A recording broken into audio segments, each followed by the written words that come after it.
നദിയുടെ പേരാണ് സ്നേഹം. പണ്ടു പണ്ടൊരു ഗ്രാമത്തിൽ ഒരു പാവപ്പെട്ട കർഷകനും ഭാര്യയും താമസിച്ചിരുന്നു. അങ്ങനെ ഒരു ദിവസം കർഷകൻ തന്റെ വീട്ടിലേക്ക് ഭക്ഷണം കഴിക്കാൻ പോയി.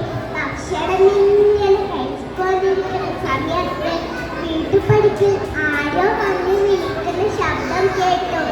ഏയ്, ആരുമില്ല ഇവിടെ? ഏയ്, ആരെങ്കിലും ഉണ്ടോ ഇവിടെ?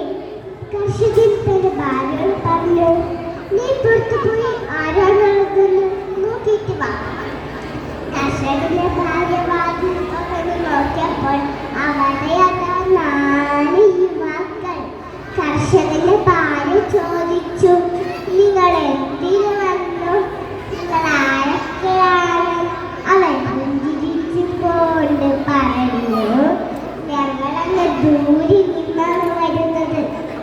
അവരുടെ പേരുകളാണ് സ്നേഹം, സമാധാനം, ഐശ്വര്യം, ധനം. ഞങ്ങൾക്ക് സംസ്കാരം വേണം, കൂടെ നല്ല ഭക്ഷണവും. പക്ഷെ ഒരു പ്രശ്നമുണ്ട്. എന്താ? കർഷകന്റെ ഭാര്യ ചോദിച്ചപ്പോൾ ഞങ്ങളെ ഒരാളെ മാത്രം നിങ്ങൾക്ക് വീട്ടിലെത്തേക്ക് കയറ്റാൻ പറ്റത്തുള്ളൂ. ഇത് കേട്ട കർഷകന്റെ ഭാര്യ ഒന്നുമില്ലാതെ വീട്ടിലേക്ക് കയറി. ശേഷം അവൾ പുറത്തെ കാര്യങ്ങളെല്ലാം തന്റെ ഭർത്താവിനോട് പറഞ്ഞു. ശേഷം അവൾ തന്റെ ഭർത്താവിനോട് ചോദിച്ചു, നമുക്ക് ധനത്തെ വിളിച്ചാലോ? നമ്മുടെ കഷ്ടപ്പാടെല്ലാം മാറിക്കൊള്ളാം. കർഷകൻ പറഞ്ഞു, നമ്മൾ സാധാരണക്കാരല്ല, ഞാൻ ആലോചിച്ചു നോക്കട്ടെ.